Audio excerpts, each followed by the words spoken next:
मोदी सरकार ने जीएसटी में बड़ा बदलाव करते हुए 12% और 28% के टैक्स स्लैब को खत्म कर दिया है। अब सिर्फ 5% और 18% के दो प्रमुख स्लैब लागू होंगे। इसके साथ ही कुछ लग्जरी और सीन गुड्स पर 40% का एक अतिरिक्त स्लैब भी लगाया जाएगा। इस फैसले से रोजमर्रा की कई चीजें सस्ती हो जाएंगी, जबकि इलेक्ट्रॉनिक्स, लग्जरी प्रोडक्ट्स और तंबाकू जैसे सामान महंगे हो सकते हैं।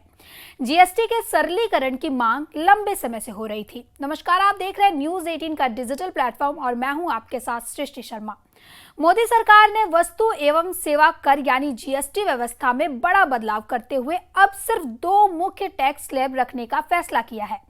जीएसटी परिषद की बैठक में यह निर्णय लिया गया कि अब सिर्फ 5% और 18% के दो ही स्लैब लागू होंगे। ये सभी घोषणाएं 22 सितंबर से पूरे देश में लागू हो जाएंगी। इस फैसले के बाद पहले से चले आ रहे 12% और 28% वाले स्लैब को खत्म कर दिया गया। इससे कई वस्तुओं की कीमतों पर सीधा असर पड़ेगा। माना जा रहा है कि इस बदलाव से जीएसटी प्रणाली और भी सरल हो जाएगी और आम जनता को इसका लाभ मिलेगा। हालांकि लग्जरी सामान और तंबाकू उत्पादों पर लगने वाली जीएसटी दर में बढ़ोतरी की गई है। इन उत्पादों पर अब 40% की दर से जीएसटी लगेगा। सरकार का यह कदम लग्जरी और हानिकारक वस्तुओं की खपत को कम करने की दिशा में देखा जा रहा है। The Honorable Prime Minister actually set the tone for the next generation reforms on the 15th of August when he spoke from the Red Fort. And he desired that we give the benefit to the people at the earliest. He mentioned Deepavali, but I'll go through the decisions in detail a bit. But this reform is not just on rationalizing rates. It's also on structural reforms. It's also on ease of living, so that businesses can do their business of working together with the GST with a great ease. So we have corrected inverted duty structure problems. We've resolved classification related issues.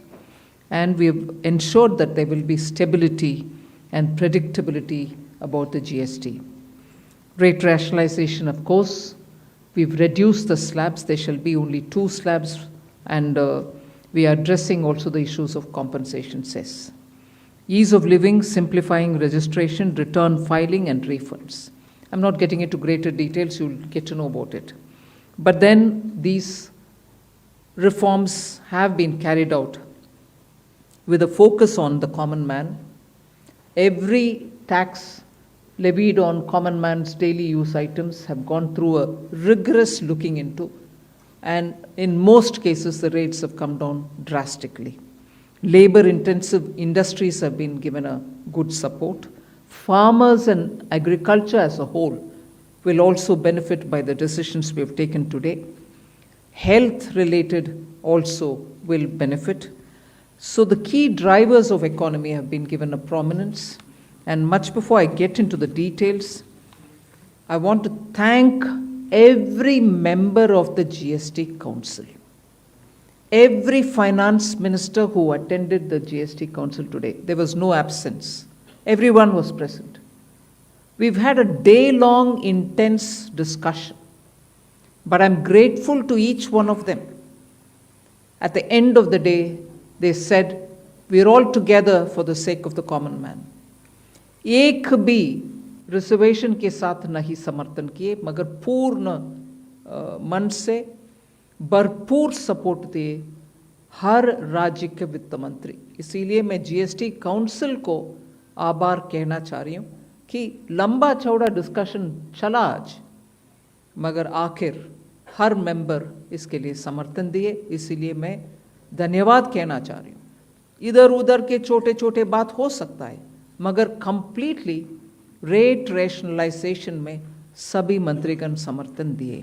And मैं इस विषय में आभार पहले व्यक्त करना चाह रही हूँ माननीय प्रधानमंत्री जी को, क्योंकि पहले से almost for 8-9 months he's been after me saying आप कुछ जीएसटी में राहत दिलाओ जनता के लिए। उसका इंटेंसिव वर्क किए। हमारे एमओएस कॉम्पनसेशन सेस के ऊपर चेयर कर रहे थे group of ministers. He worked very hard with all of them. Samrat Chaudhary ji worked on the rate rationalization, and not only the chair but the members of each of these GOM have worked very hard. I am absolutely appreciative of every one of the ministers. इस समय का मांग को समझ करके समर्थन दिए, इसलिए उन सबको मैं आभार व्यक्त करना चाह रही हूँ।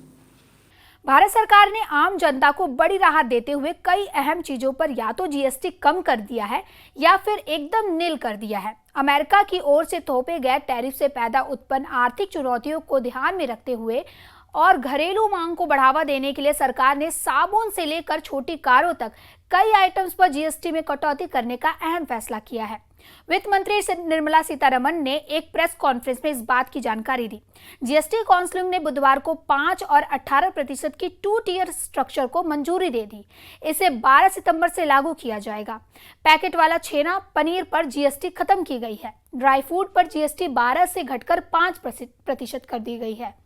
खजूर पर जीएसटी 12 से घटकर 5%, संतरा पर जीएसटी 12 से घटकर 5%, कोकोया चॉकलेट पर जीएसटी 18 से घटकर 5%, आम अमरूद पर 5% जीएसटी, आइसक्रीम पर जीएसटी घटकर 5% हो गई है। शुगर क्यूब्स पर जीएसटी 12 से घटकर 5 हो गई है। खाने के तेल पर भी जीएसटी घटकर 5 हो गई है। इसके अलावा सरकार ने 33 ऐसी दवाओं पर से भी जीएसटी खत्म कर दी है जो लाइफ सेविंग ड्रग्स हैं और जिन पर पहले 12% तक जीएसटी लगता था। इसके अलावा सरकार ने किसानों को भी बड़ी राहत देते हुए कई इनपुट जैसे ट्रैक्टर पर जीएसटी 18% से 5% तक कम कर दिया है।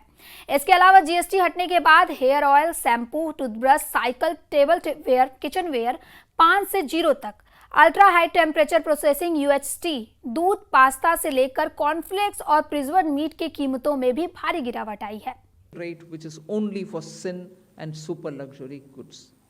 That special rate of 40% has also been proposed and it's cleared. That will apply only to pan masala, cigarettes, gutka, and other tobacco products such as chewing tobacco, products like zarda, unmanufactured tobacco, and BD.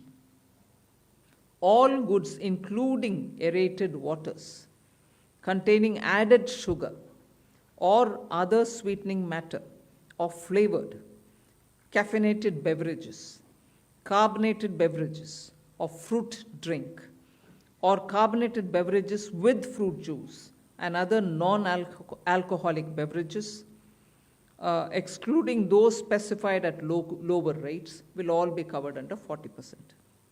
Mid-size and large cars, motorcycles of engine capacity exceeding 350 cc, aircraft, for example, helicopters and aeroplanes for personal use, distinctly for personal use, yacht and other vessels for pleasure or sports are all under 40%.